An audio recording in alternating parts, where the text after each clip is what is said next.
Hola a todos, y bienvenidos a Historia Española.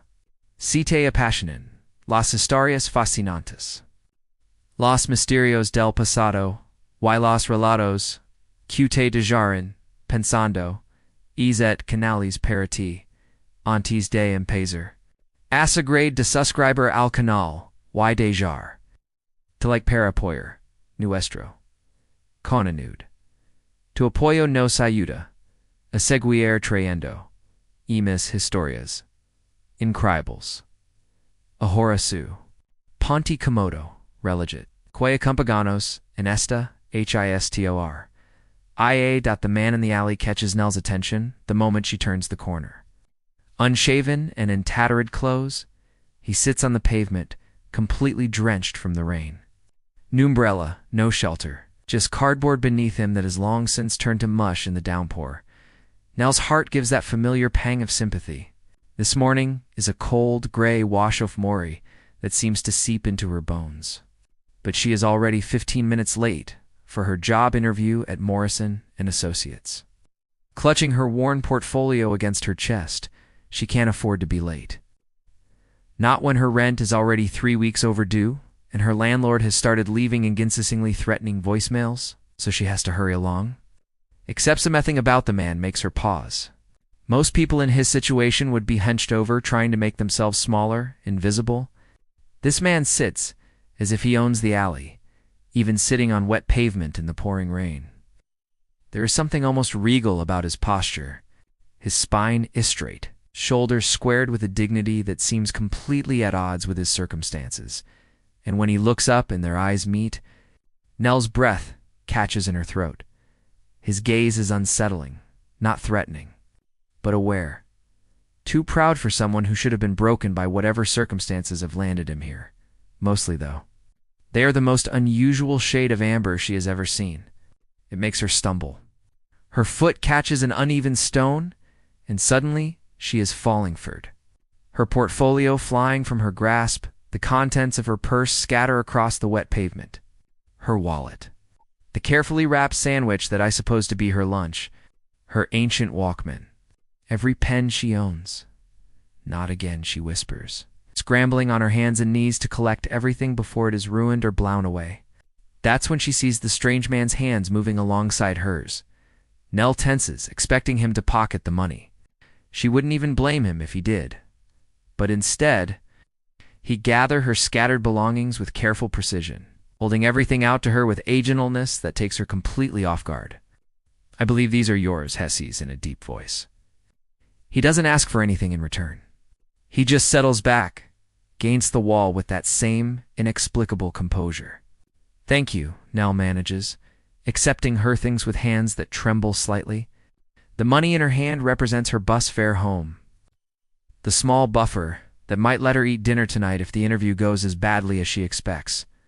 And yet, without letting herself think too hard about it, she presses the crumpled bills into his palm. For you, she says softly.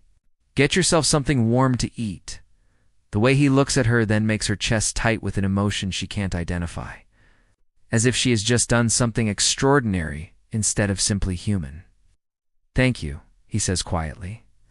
Nell nods and is about to hurry away, tourish toward what might be her last chance at financial stability. But then she notices the dark stains spreading. Across the wet pavement where the man is sitting, blood. She stops, her heart hammering as she looks closer. How had she missed it before? The man may be composed, but now she sees what the rain and shadows had hidden.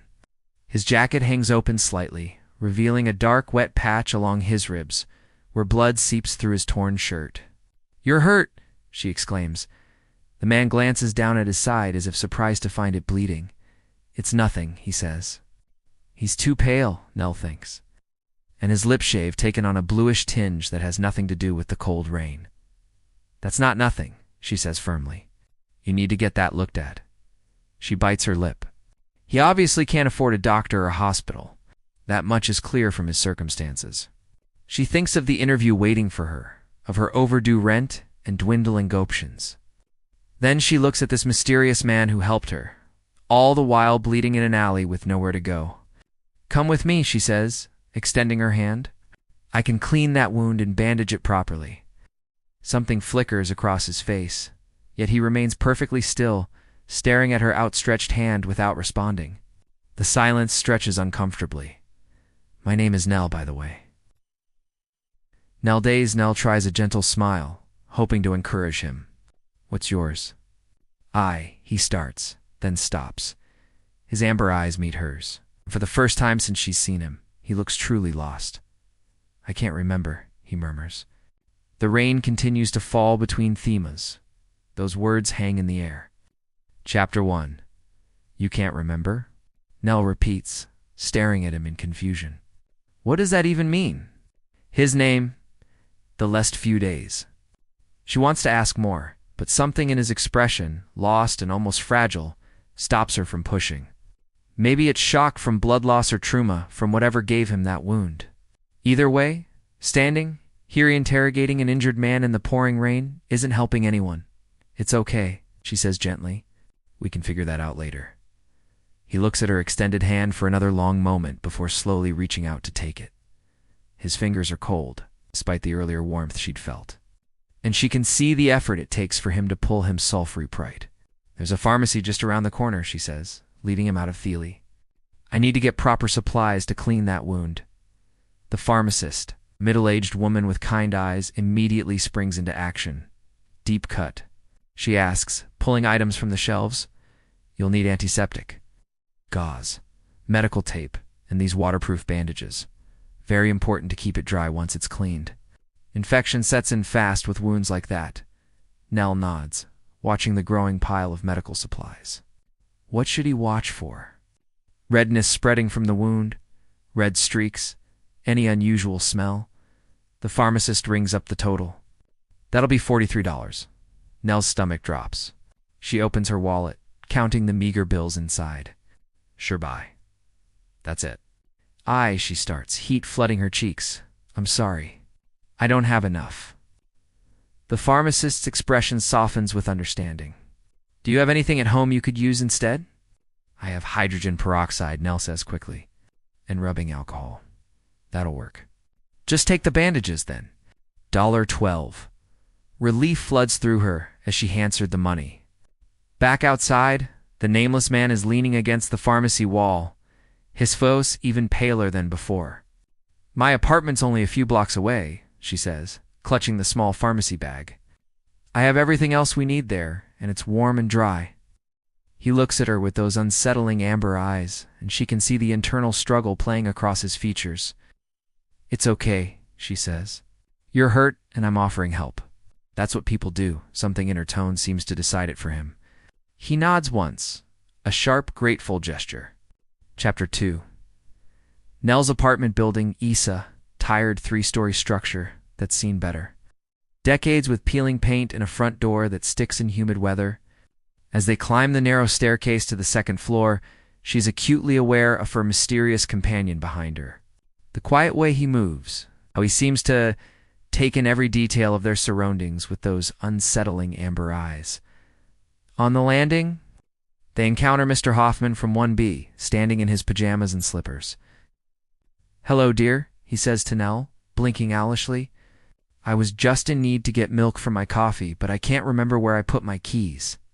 Nell's heart sinks. This is the third time this week she's found him like this. "Mr. Hoffman, you're not dressed." "Let's get you back inside." "I'm not." He looks genuinely surprised. The stranger steps forward, gently taking Mr. Hoffman's other arm, helping wide the elderly man back toward his apartment door. "Strange?" He murmurs so quietly only Nell can hear. "What's strange?" She whispers back. "The smell? Can't you?" He trails off, shaking his head. Never mind. Nell doesn't smell anything unusual, just the typical musty odor of an old building. Once they've settled Mr. Hoffman safely in his apartment, Nell leads her guest down to her own door. Her hand shakes slightly as she fumbles with her keys. And suddenly the reality of what she's doing hits her like a physical blow. Her apartment suddenly feels impossibly small. The stranger seems to fill the entire living room just by standing there. This tall, Broad-shouldered man with dirt under his fingernails and stubble that could hide any number of scars. What if he's dangerous? What if helping him was the stupidest thing she's ever done? The stranger seems to sense her sudden tension. He stops just inside her doorway, keeping his distance, his hands visible and open at his sides. "I can go," he says quietly. His voice is gentle, unthreatening. The way he's giving her an out makes her feel guilty. A dangerous man wouldn't do that, would he? "No," she says, shaking her head firmly. "You're hurt and there's a storm coming." She opens the door wider, gesturing him inside. Her apartment is small, but clean. A living room that doubles as her workspace. A tiny kitchen, and a bedroom barely big enough for her twin bed. "But before I look at that wound," she says, taking in his rain-soaked, dirty clothes that are leaving wet spots on her hardwood floor, "you need to clean up. If I bandage you like this, you'll definitely get an infection." She disappears into her bedroom and returns, with an armful of men's clothing. Jeans, a sweater, clean underwear, and socks. "These belong to my ex-boyfriend," she explains. "He left them here when he moved in with our colleague. His loss? Icy our gain, I guess." The stranger takes the clothes with a grateful nod. "Bathrooms through there?" she says, pointing. "There's shampoo, soap, clean towels. I even have an unused razor and shaving cream if you want them." While he showers, Nell listens to the sound of running water and tears not to think about the fact that there's an annex stranger in her bathroom. She tries calling Morrison and Associates to reschedule her interview, but the receptionist barely lets her finish explaining before hanging up. Well, that's that job opportunity gone. 20 minutes later, the bathroom door opens with a soft click, and when Nell turns around, her breath catches. Clean-shaven and fresh from the shower, the stranger is stunning, breathtaking in a way that knocks the air from Hurlings. How had she not noticed before that he has features like something out of a Renaissance statue? She stares a moment too long, heat creeping up her neck. "Right," she says, voice a little hoarse. "Let's get that cleaned up." The wound is worse than she thought. A deep, clean puncture with bruising around the edges. "This looks like a stab wound," she says, keeping her voice steady as she applies hydrogen peroxide. "When did this happen?" she asks, blotting blood with a cloth. "A couple hours ago," he replies, voice tight, with controlled pain. "Some men were displeased that I had chosen their spot to wait out the rain. One had a knife." Things escalated quickly. Nell pauses. "They stabbed you over a place to sit. When territory is all you have?" he says quietly, eyes steady on hers. "No matter how small you defend it, the wound is finally clean." She applies antibiotic ointment, careful and slow. He flinches lightly. "You should really see a doctor." "This will have to do," he says simply. Outside, the storm swells. He glances at the window, then at her. "Stay," she says firmly, smoothing down the last strip of tape. "At least until the storm passes." He studies her amber eyes, unreadable, then nods. "Just until the storm passes," he agrees. As if on cue, thunder rolls overhead like a freight train, and the lights flicker. Chapter 3. That night, Nell lies awake, listening to the storm rage outside. Every creak of the old building makes her hyper-aware of the stranger, sleeping on her couch. Sure, he looks like a fallen angel, but that doesn't mean he couldn't strangle her in her sleep. She must eventually drift off, because she finds herself dreaming of padding to the bathroom in the middle of the night, and instead of the stranger, there's a massive wolf stretched across her couch. The creature is enormous, sleeping peacefully with its head resting on the armrest. Even in sleep, there's something majestic about it, something that seems both wild and strangely familiar. She wonders distantly why she's not afraid of finding a giant wolf in her living room. What a weird dream. The next morning, the storm is still battering the windows when Nell emerged from her bedroom. "Good morning," her guest says, turning to offer her a steaming mug. "I hope you don't mind." It made coffee. "No, that's great," she says, accepting the cup gratefully. "You didn't have to do that." She studies his face in the morning light. Clean-shaven and rested, he looks even more striking than he had the night before. There's something almost aristocratic about the way he holds himself, even in her ex-boyfriend's borrowed clothes. "Are you hungry?" she asks. I could make breakfast. She moves around the kitchen, pulling out eggs and bacon. She notices him examining her small bookshelf. Her collection isn't extensive, mostly secondhand paperbacks. The Brothers Karamazov, he says, touching the spine of one book. Nell pauses, spatula in hand. Have you read it? His brow furrows in concentration. I think so. I remember enjoying it. So, you do remember some things? Nell observes carefully. The question seems to pain him. Not really. Nothing beyond waking up alone in an alley about 2 months ago, Hesse's. I don't know how I got there. Maybe a head injury, Nell suggests gently. I had no injuries when I woke up, he replies. Just emptiness. He looks back at the book. This is the first thing that feels a bit familiar to me. I remember particularly liking one of the characters, Dmitri. He was passionate, conflicted, but ultimately redeemable. Nell's heart aches for him. Then that shall be your name, she says impulsively, until you remember your real one. Dmitri. Dmitri, he repeats slowly. That's acceptable, I suppose. Nell can't help but laugh at his prime expression. Dmitri suddenly goes rigid, his head snapping up like he's heard something. What's wrong? Nell asks, turning off the burner. He doesn't answer, instead rising and moving to the center of the room, nostrils flaring slightly as he sniffs the air. Can't you smell that? He asks urgently.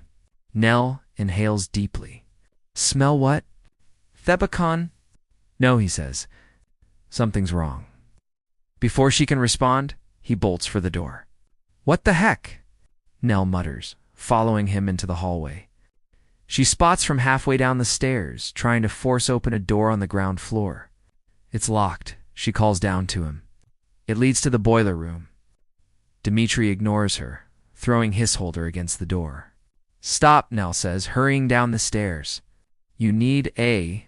The door gives way, with a loud crack, and Dmitri soppers inside. Nell stares at the broken door frame in shock. What are you doing? She calls, following him into the basement. I'm going to get in trouble with my landlord. The basement is dark and cramped, filled with the building's ancient heating system. She can see Dmitri near the boiler, examining something with intensive focus. Seriously, you can't be here, Shetri's again, starting down the stairs. Stay back, he orders. There's a leak. You can't stay in here. It's dangerous. What? Nell lets him drag her back up their stairs. What kind of leak? Carbon monoxide, Dmitri says, pulling her toward the building's exit. We need to call 911 now, okay? I have a phone upstairs. No, it's not safe. He's already dragging her outside into the storm, rain immediately soaking through their clothes. The nearest cafe is half a block away. But Dmitri seems to know exactly where he's going. Emergency, he tells the barista tersely. We need to use your phone. 20 minutes later. Nell watches from across the street as firefighters stream into her building. The fire chief confirms a significant gas leak in the basement, and carbon monoxide has been seeping into the building for weeks. Don't know how you figured it out. One of them tells Dmitri. Carbon monoxide has no smell. Dmitri looks like he's about to disagree when Nell's landlord, Mr. K, arrives looking harried and annoyed. What's all this about? He demands, glaring at Nell. Did you cause this, miss? There's a gas leak, Nell explains. It could have killed people. The ventilation system just needs a good kick. Keep mutters, then Kachishi himself. I mean, you're all overreacting. Dmitri steps forward. You knew. His voice is cold, precise. You knew there was a problem with the ventilation, and you did nothing. Keep takes a step back. Now see here. You have a responsibility to maintain safe living conditions. Dimitrokhanchus, his tone sharp. The lack of proper gas detection and ventilation manning is a clear violation of housing codes. People could have died. Mr. Hoffman has been getting confused, unsick. Nell interrupts, the pieces clicking together. That's why he's being so disoriented. He's been slowly poisoning himself. Keep's face goes pale. Look, nobody needs to make this into a big deal. You're going to be hearing from my attorneys, Dmitri says flatly, his voice carrying a threat that makes even Nell shiver. Negligent endangerment? Violation of housing codes? Wait, Keep says desperately. Maybe we can work something out. How about 3 free months' rent? You're joking, Dmitri cuts him off, his amber eyes blazing. You endangered lives through criminal negligence. Dmitri, Nell says quietly, placing a gentle hand on his arm. Can I talk to you for a minute? She can feel the tension radiating from him, but he allows her to pull Haim aside. Look, she says in a low voice, I appreciate what you're doing, but nobody here can afford lawyers. Certainly not you. Dmitri's mouth opens like he's about to protest. Then it closes, and he blinks like he's only just remembered that fact. That's not the point, he says eventually. He can't be allowed to get away with this. He's not getting away with it, Nell says firmly. He's offering 3 months free rent for everyone. That's real help right now. Everyone is safe thanks to you. That's what matters. She watches him wrestle with this. Sees the moment when his rigid posture starts to relax slightly. The hard edges of Heist authority soften, and he looks almost vulnerable again. Who are you really, Dmitri? Nell wonders, watching him stare pensively out at the storm. Chapter 4. Later that evening, when the fire department finally gives the all clear, Nell and Dmitri climb the stairs to her apartment in companionable silence. Lem check your wound, Nell says once they're inside. Dmitri nods, settling Gonto to the couch and lifting the borrowed sweater. Nell kneels beside him, her fingers working to carefully peel back the bandage. Then she freezes. That's not possible, she whispers. Where the deep puncture wound had been just the night before, there's now only smooth, unmarked skin.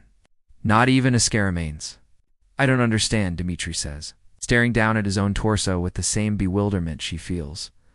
Nell runs her finger lightly over the spot where the wound had been. I was worried about infection. About you needing stitches, she murmurs more to herself than to him. Maybe it wasn't as deep as we thought, Dmitri suggests, but his voice lacks conviction. Maybe Nell agrees. They stare at each other in the lamplight, sharing a moment of mutual confusion, but the confusion fades. And as the silence stretches between them, Nell becomes acutely aware of how close they are, how she's still kneeling beside him on the couch, her hand resting on his barricist. Her breath catches when he lifts his hand, his fingers hovering just above her cheek. Then reality crashes back in. I should go. Dmitri pulls his sweater back down, standing abruptly. Go, she repeats. I'm better, he says. You've been more than kind, but I should give you your space back. Nell feels a strange urge to protest, to find reasons why he should stay, but none of them make sense. He's right. He's healed. The crisis is severe, and she has no real reason to ask him to stay.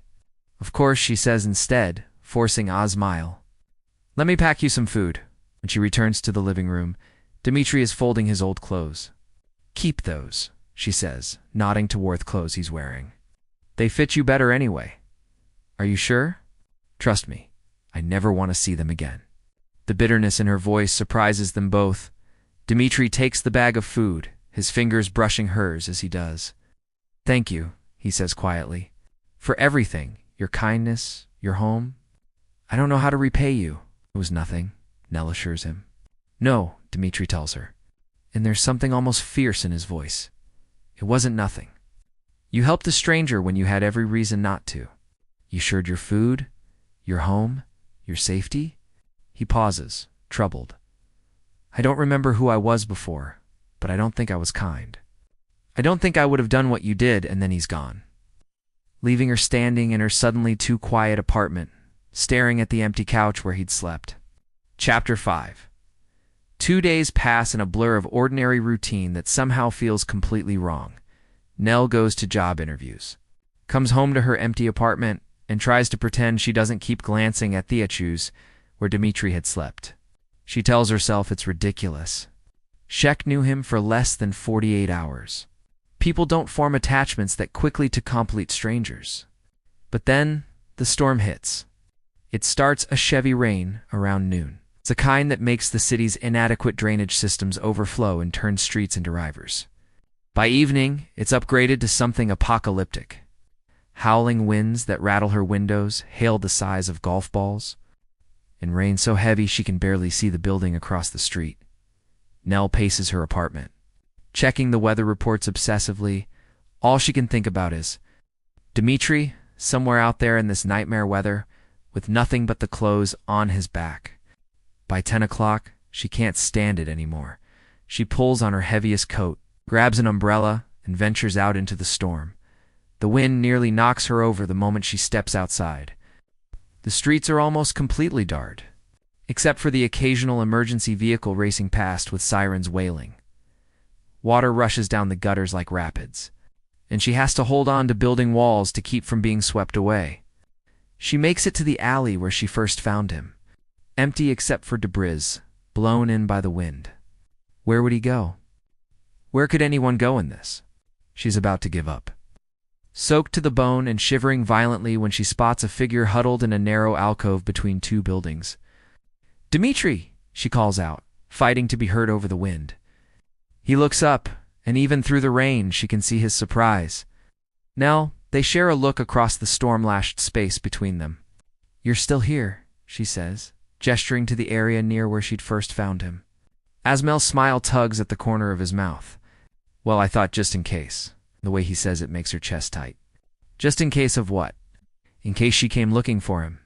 The possibility that he might have been hoping sends warmth flooding through her despite the cold rain. "Come back with me," she says impulsively. "Please, you can't stay out here in this weather." "Nell, what if there's another gas leak?" She interrupts. "What if I need someone with a super smell to save the building?" Super smell. Dmitri looks like he's fighting another smile. A particularly strong gust of wind sends debris flying past them. His hand comes up to steady her, fingers gentle but firm on her arm. "The storm's getting worse," she says quietly. "I won't be able to sleep knowing you're out here." He looks at her for a long moment, rain dripping from his dark hair. "You don't even know me," he says. "That's not true," she protests, and the admission feels heavier than it should. You're my friend. Come home with me, Dmitri," she says softly. "Just until the storm passes." He nods finally, and she feels relief flood through her so strongly it's almost dizzying.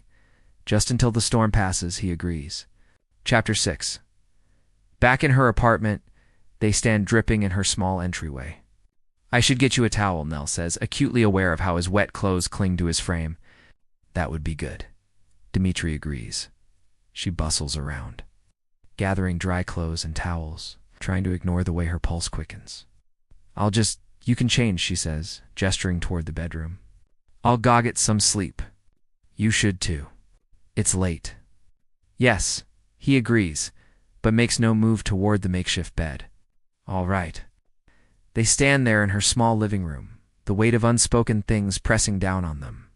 "Well," Nell says finally, "good night." She escapes to her bedroom, but sleep is impossible. Not with him on the other side of the wall. Every creak, every shift of the couch, every breath he takes sounds like it's right next to her. After what feels like an hour, she gives up. Barefoot, she creeps to the door and presses her ear against it. Silence. She eases it open and peeks out.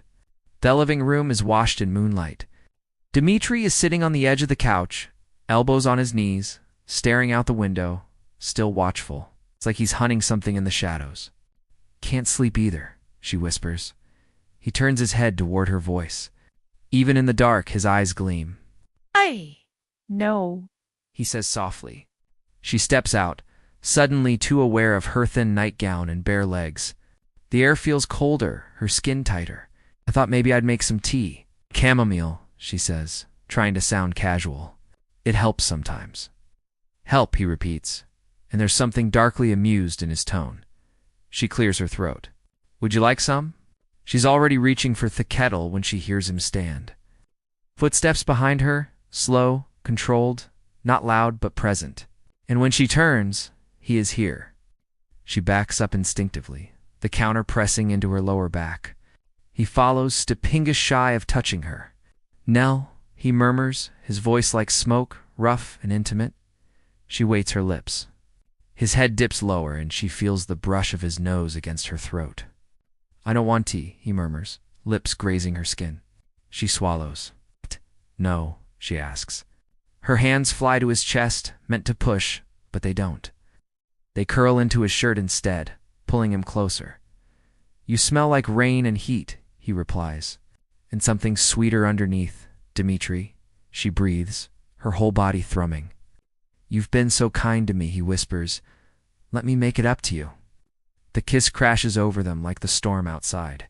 Hungry, reckless, overdue.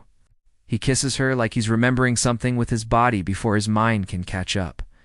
Like her mouth is a secret he's known in another life. And the TA forgotten entirely. Chapter 7. Nell wakes to the low clink of ceramic and the soft hiss of a stovetop. Flame she pads barefoot into the kitchen. The cotton of her nightgown clinging to sleep-warm skin, Dimitri stands at the stove barefoot. When he turns to look at her, his amber rays glow in the morning light, and his slow, lazy smile nearly brings her to her knees. "Morning," he rumbles, voice still thick. From sleep. "Morning," she says, suddenly shy. He hands her a mug, fingers brushing hers, and her stomach flutters.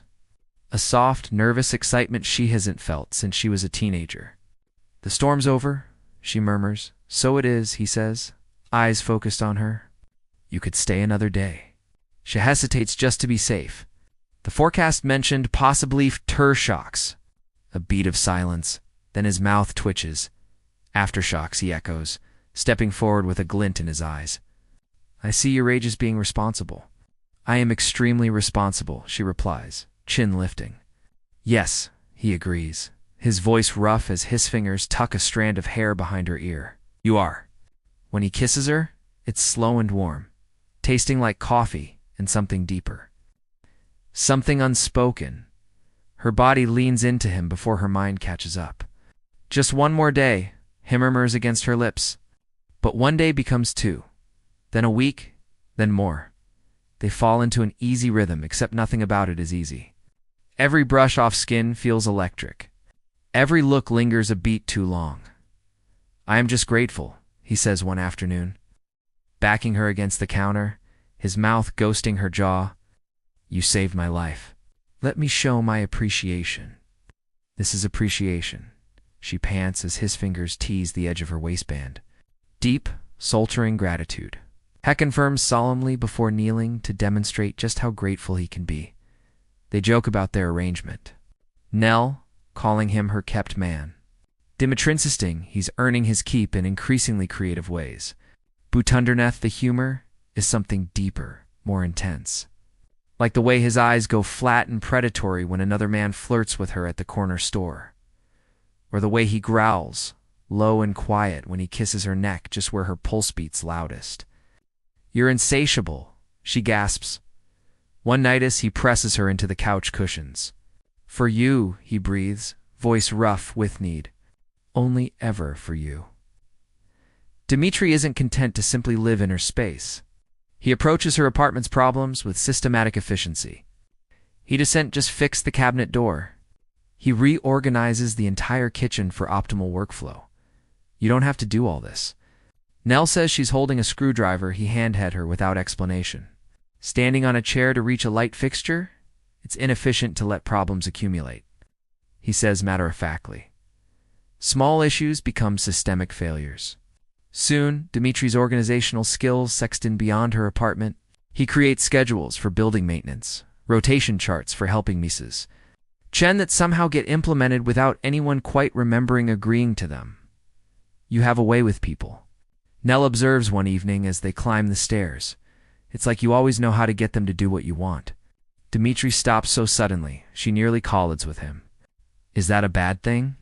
he asks, genuinely curious. "No," she says, acutely aware of his fingers on her elbow. "It's just unusual."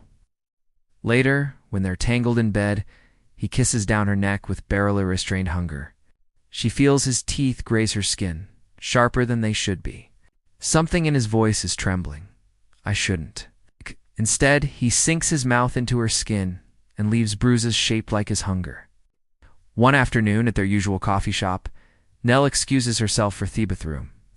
When she returns, she finds a woman leaning against their table, talking to Dimitri with obvious interest. The surge of possessiveness that hits. Her is so powerful it stops her mid-step. The woman laughs at something Dmitri says. Leaning closer, and Nell feels like she can't breathe. What right does she have to feel jealous when they're just roommates with benefits? But watching the stranger flirt with him, seeing the easy charm in Dmitri's polite responses, Nell realizes with startling clarity that she doesn't want to be just anything to him. She wants to be everything. The thought hits her like a freight train. She's in love with him. When did that happen? When did the mysterious man she'd rescued become the person she can't imagine living without? Her mind is reeling with the magnitude of her realization. She's in love with a man whose real name she doesn't even know. A man who might see her as nothing more than temporary shelter and convenient sex. You've been somewhere else since the coffee shop. Dmitri observes on the way home, his nostrils flaring slightly as if he's reading her mood through scent. I'm fine, just thinking.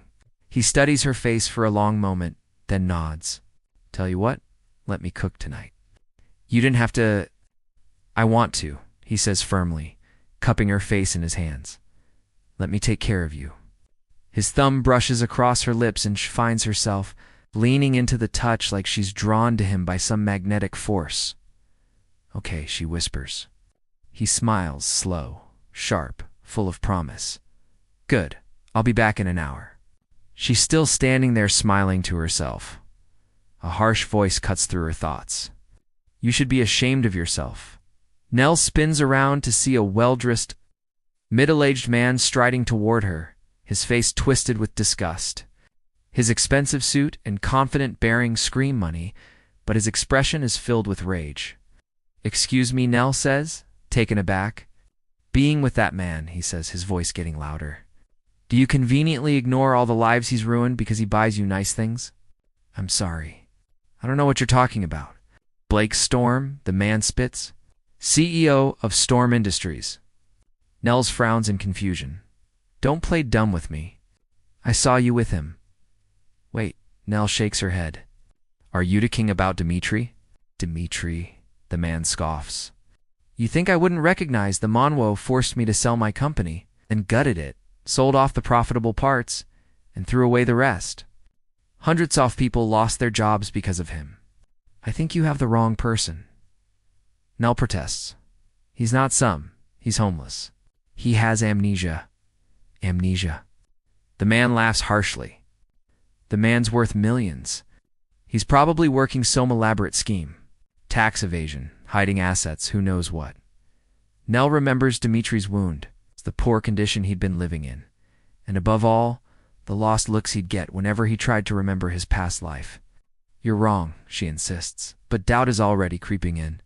All those contradictions about Dmitri, his refined speech, his business knowledge, the way he commanded situations like he was used to being in charge. I have to go, she whispers. Look, kid, the man says, his anger fading into something like pity. Maybe you truly didn't know, but now you'd. If I were you, I'd keep away from this man. Chapter 8. Nell sits at a wooden table at the library, surrounded by stacks of old newspapers and magazines. She's been at it for 2 hours. It's combing through back issues of the Wall Street Journal, Fortune, and Business Week. Every search for Blake Storm brings up the same impossible truth. There he is in Forbes 40 Under 40 on a New York Times cover story. America's youngest billionaires, with a photo that makes her stomach twist. Dmitri in a sleek suit, standing in a glass-walled office high above Manhattan, accompanied by photos of his sprawling estate in the Hamptons. His Manhattan, Penthus, his fleet of luxury cars. Nell stares at the images, feeling smaller and more insignificant with each one. The man in these photos belongs to Allworld, so far removed from her. Cramped one-bedroom apartment that they might as well be different species. The article describes his ruthless business acumen and aggressive acquisition strategies. Storm Industries is based in Manhattan, nearly 3,000 miles from Seattle. She buys the magazine and stumbles home. Dmitri's in the kitchen wearing borrowed clothes, stirring a pot like he belongs there. The sight guts her. Him barefoot in her kitchen playing house like it's real. Like any of this is real. Nell throws the magazine at him. It hits his chest and falls to the floor. pages splaying open to reveal his face staring up from the glossy cover. The silence that follows is deafening. Dmitri stares down at the magazine, and Nell sees the exact moment. Recognition flickers across his features. "Have you been lying to me?" she asks, her voice barely above a whisper. "Is this all some kind of joke?" "No," he protests immediately, shaking his head. Nell, I. Blake Storm. She reads from the cover.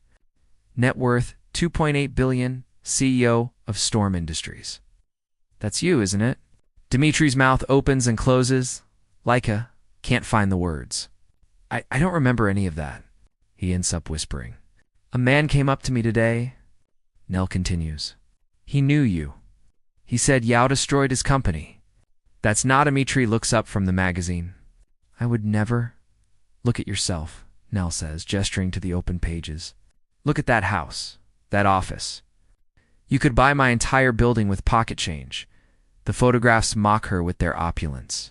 She thinks of her own reflection in the bathroom mirror this morning. Tired eyes, secondhand clothes. "I don't remember being that person," he insists. Desperation in his voice. "It doesn't matter," Nell says, turning away from him because looking at his face hurts too much. She feels like she's losing him, like he's already slipping away into that glittering world where she could never. Follow. "Now that you know who you are, you can go home," she murmurs. "Nell, you're not going to stay here now, are you?" She flips to the photo spread of his Hamptons estate. "Look at this. You could be living in a mansion instead. Come on." Dimitri's voice, "We don't even know if that's really me. Could be a look-alike." Nell shakes her head and moves past him toward the kitchen. "Let's have dinner then, shall we?" "Oeto, why would you have dinner here when you could be dining at some Michelin-starred restaurant within the hour?" "Blake, that name means nothing, Tome," he snaps.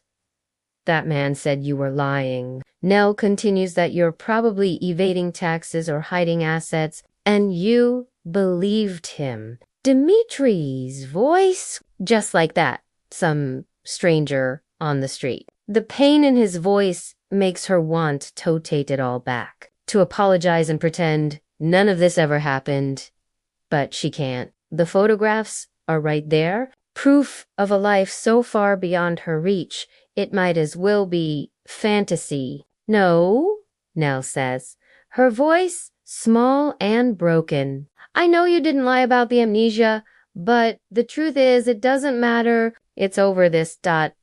She waves between them. "Can't go on anymore." "And why not?" Dimitri challenges, tone, "Because why would you choose this?" She gestures around her in the apartment when you could have that. She holds up the photo of his estate, the image blurring through her tears. "Because you're not in there," Dimitri whispers, pointing at the pictures. "You're here." They stare at each other across the small space, the weight of unspoken feelings hanging between them. Nelshark cracks a little more with each passing second. "Look, you should go," she says finally. "Call your company or something." "I don't want to." "Yeah, well, I want you. You're in my home." Dimitri's eyes flash gold, actually flash like light reflecting off metal. "You want me to leave?" he asks. Nell doesn't reply. Can't trust her voice. She's afraid if she speaks, she'll take it all back. Beg him to stay. "Nell." His voice is rougher now, with an edge she's never heard before. "It's almost a growl." "Yes," she whispers, the word tearing something vital inside her chest. "I want you to leave." Dimitri looks like he might argue, shoulder tense with tension. And then Hewen says his face contorting in pain. And suddenly he stumbles, one hand going to his chest like something inside is trying to claw its way out. What's wrong? Nell asks, alarm cutting through her anger. He doesn't reply, just makes a sound that's part gasp, part moan. His breathing becomes labored and sweet beds on his forehead, despite the cool evening air. Dimitri.fear replaces her anger as she watches him struggle. What's wrong? He crouches down, his whole body. His hands are clenched into fists. Dimitri Nell's voice comes out as a whisper, terror replacing every other emotion. He makes a sound that's part grunt, part growl, and then his bones begin to crack and stretch audibly. Dark fur sprouts across his skin as his clothes tear and fall away in tatters. His hands become claws. His teeth and his spine curves and extends until where Dimitri had been crouching, there's now a massive wolf with glowing amber eyes. Nell screams, the sound ripping from her throat, involuntarily. The wolf, Dimitri, looks at her with those familiar eyes for one heartbreaking moment. Then he turns and leaps through her window, shattering dead glass as he disappears into the night. Chapter 9. Nell stands frozen in her wrecked apartment, surrounded by shattered glass and torn fabric, staring at the broken window where Dimitri disappeared. The silence after the chaos is deafening.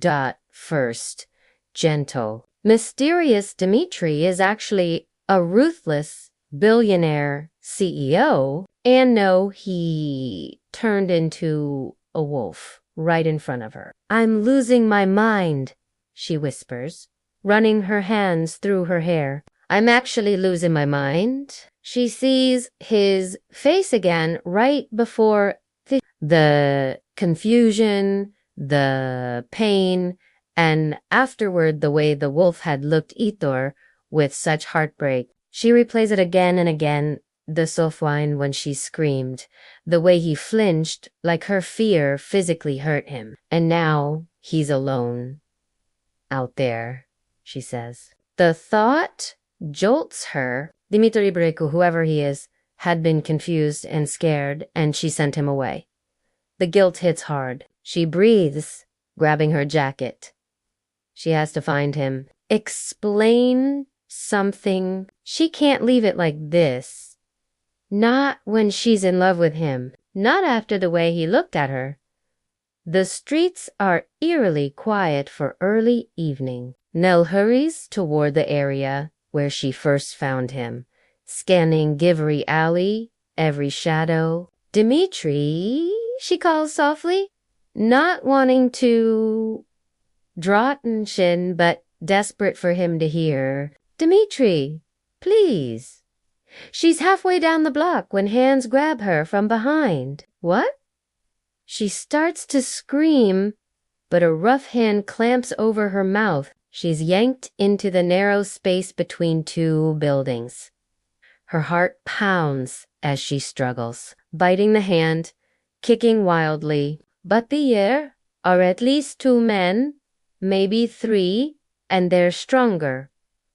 Morrison, someone says behind her. Is that her? Through the panic, she sees the man would recognize Dimitri earlier step from the shadows. Yes, he says, eyeing her with something close to pity. One of the men shoves a wad of cash into Morrison's hand. Payment as agreed. Nell's eyes widen. She thrashes harder, tries to scream, but someone presses a cloth over her nose and mouth. The chemical stench makes her gag. Don't worry, Morrison says, his voice fading as the drug takes hold. They won't hurt you. They just need bait to draw out. Blake. Chapter 10.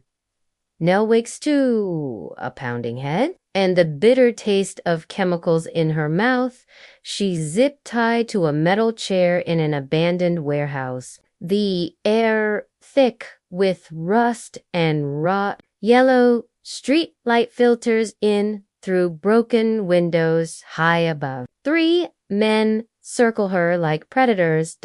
Big, muscular, to still. Something about their movements reminds her of Dmitri. She's awake. One says, "Good." Another crouches to her eye level. Now we wait for the alpha to come running. The leader pulls a knife, testing its edge on his thumb.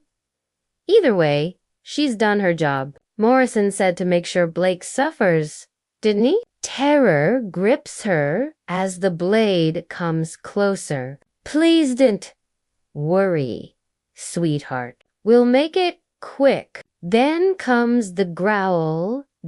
Low, primal.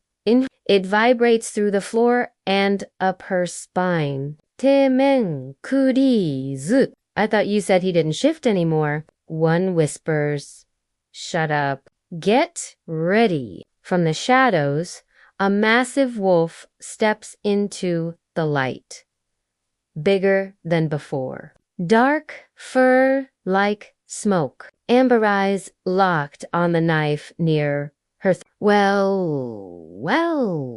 The leader sneers, not lowering the blade. "Look what crawled out of the gutter." The wolf steps forward. The men move, surrounding her. You remember how this works, don't you? One more step and Dmitri stops, eyes locked on the blade. 3 shifters, 1 human shield. "Here's what you're going to do. You shift back slow, then we talk payback." Nell sees the tension in his body. Rage fighting, restraint. "Dmitri, don't." The man backhands her. Her head snaps sideways. "Shut up." That's when Dmitri snaps. He lunges, not at the leader, but the man to his left. The element of surprise gives him the edge. Teeth clamp down. Blood sprays. Chaos erupts.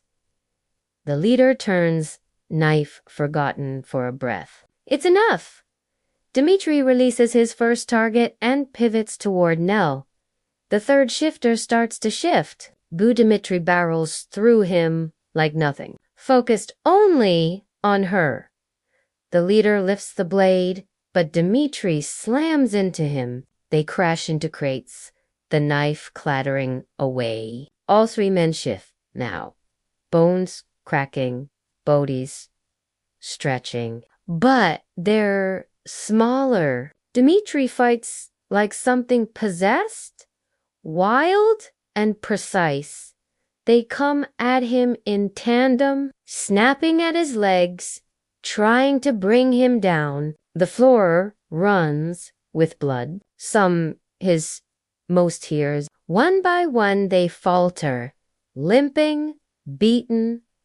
Only the leader remains. He snarls, backing toward the window, heavenishes into the dark. Dmitri Swayze. Blood mats his fur. He talks 1 step toward Nell and collapses. DIMMI try. Nell breaks free from the damaged restraints and drops to her knees. His form begins to shift. Moments later, he lies naked and bleeding on the concrete, pale, still. "Dmitri," she whispers, cradling his head. Her hands press uselessly against the worst off the wounds. "Wake up!" His eyes flutter open, unfocused. He looks at her, dazed. "Nell, what happened to me? I remember being angry and then..." "Oh, didn't know," she asks, stunned a booth wolf thing. "You really didn't know?" He groans, trying to sit, then collapse. "Those men, they knew me. They said you're bleeding too much. Nell interrupts in need to get you help. Nell, he whispers, his hand. What if they're right? What if I really am a monster? No, she says fiercely. The man I know is good. He's kind. You just risked everything to save me. Her voice cracks. I love you, Dmitri. Whoever you were, whatever your name is. His eyes widen slightly at her confession. But before he can respond,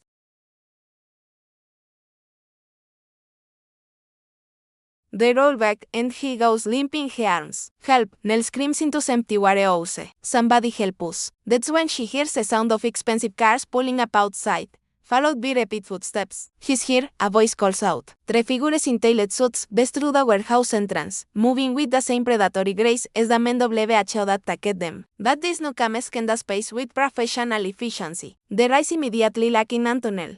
Elfa, the largest of the three, a man with silver hair and cold blue eyes, rushes forward, dropping to his knees beside them. Blake, can you hear me? Please help us. Nell gasps. He's bleeding out. We need to get him to hospital. Hospital. The woman in the grove, blonde sharp-featured, sneers at Nell. What for? What do you mean what for? Nell asks he's dying. Selfa doesn't need your human hospital. The dead man, young with wire-rimmed glasses and a leather briefcase clutched in his hands, says dismissively. Nell tries to reach for Dmitri again, calling his name, but the silver-haired man moves her aside though the one with the briefcase continues. Maybe we could accelerate the process a bit. If he could make it to tonight's board meeting, that would save us considerable time. The shareholders are getting restless.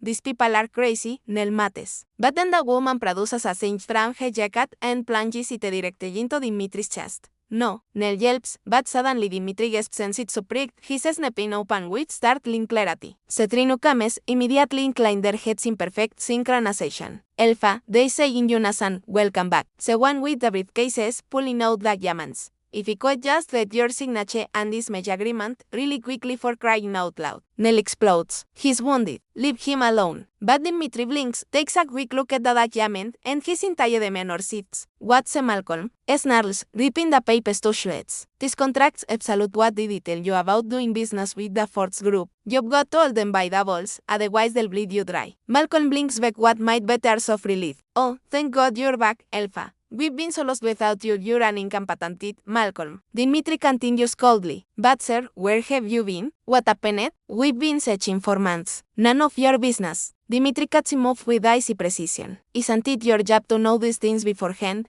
Not ask stupid questions afterward? The woman sniffs delicately. Elfa, now that you've dealt with those three, what should we do? Do we retaliate? Make an example. We need to send a message. The silver-haired man agrees. Show the adepex what happens when they target us. Nell feels like she's watching strangers. And she is because this cold, calculating man giving orders is not someone she recognizes. Where is the gentle peasant who read to her in the evenings? What do we do about the human? The woman asks suddenly, pointing at Nell. Dimitri's gaze snaps to her and for just a moment, half a second, something flickers across his face. But then escort her home says flatly. Make sure she signs the NDAS white.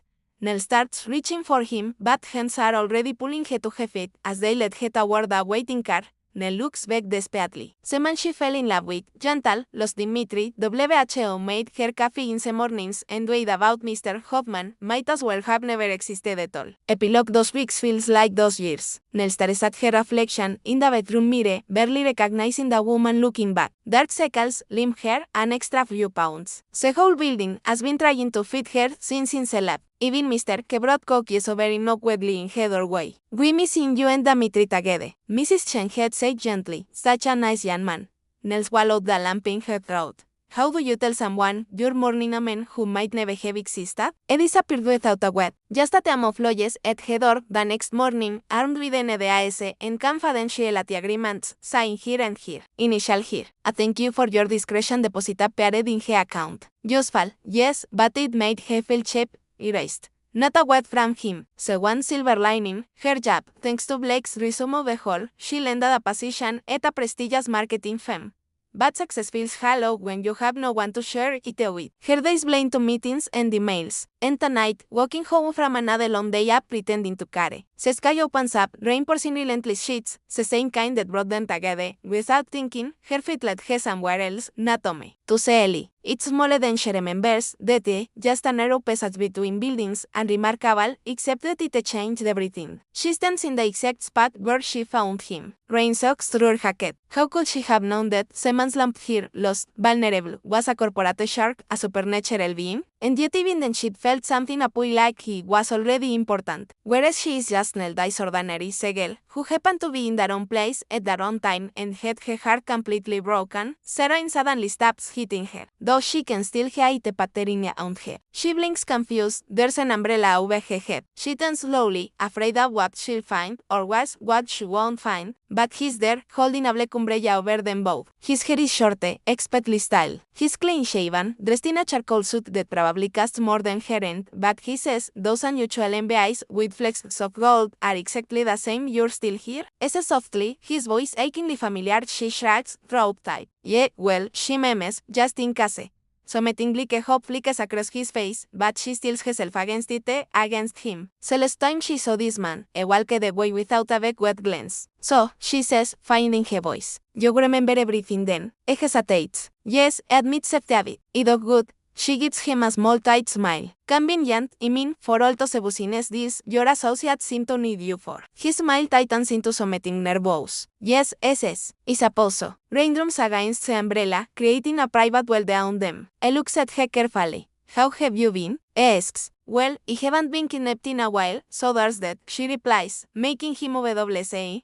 No, I am so deeply sorry for what happened that night. It was entirely my fault you got hit. If I had known you know what had more than being grabbed by those men, she interrupts. The fact that you just disappeared afterward without so much as a goodbye. Pain flashes across his face. I'm sorry, says again. And she believes him in it, which somehow makes it worse. When you woke up with all my memories intact, I was concerned, alarmed, actually. How had I forgotten everything? WHO had done that to me? Aaron's hand through his hair. I don't have many friends, Neil, but I have plenty of enemies. I wasn't even sure I could trust my own peg. I needed to understand what had happened before I saw you again. And now he breaks off, reaching toward her face before pulling his hand back. I wanted to get you away from all of it. I was afraid that if anyone suspected I cared about you, they'd try to use you against me again. The sincerity in his voice touches something in her, but she's been hit too badly to let her guard down easily. You could have called. She sighed, risk someone listening in. When I says her surprised expression, it's, yes, turns out I'm a bit paranoid with me memes back. I mean, comes with being on top.